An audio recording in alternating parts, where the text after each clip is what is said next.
Welcome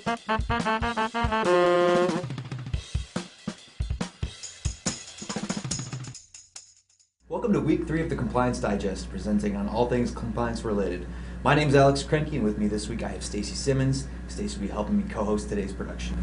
Thank you, Alex. This week we'll be providing an SRO update.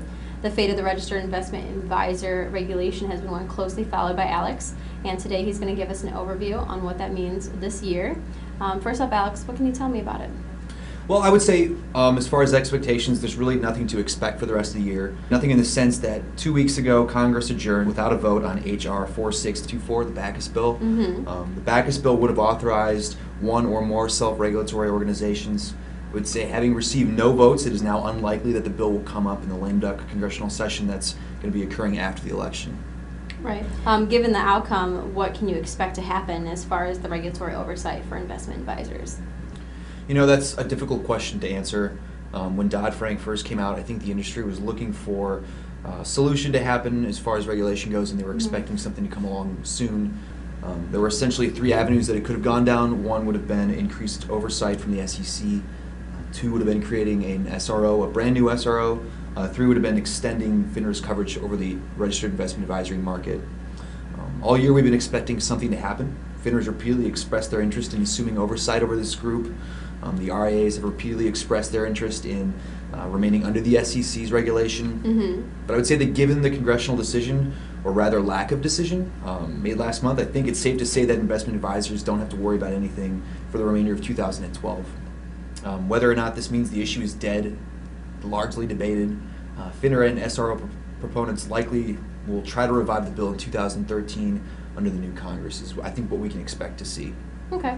Would you say that if this issue is picked up in 2013, what kind of things can we expect if it comes up again?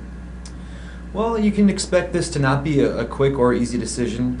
I'd imagine that if legislation of this size were to pass, that the implementation of these new rules would likely take several years before we really saw the oversight over the investment advisors have an impact.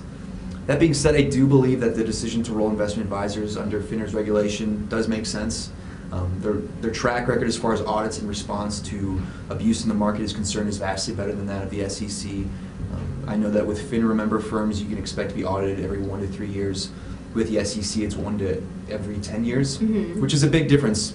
1 to 10 years is way too long with the way that the market moves. 1 to 3 years is even pretty lengthy when you look at trends and the way things are moving right now. So while this solution will likely have a financial impact on investment advisors, which is what I know they're worried about, I don't think it's going to be closing any doors.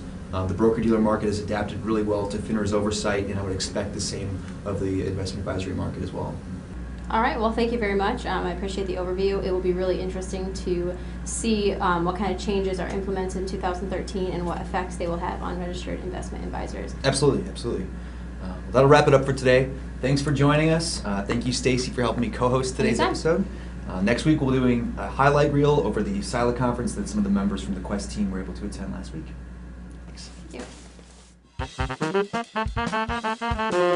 you.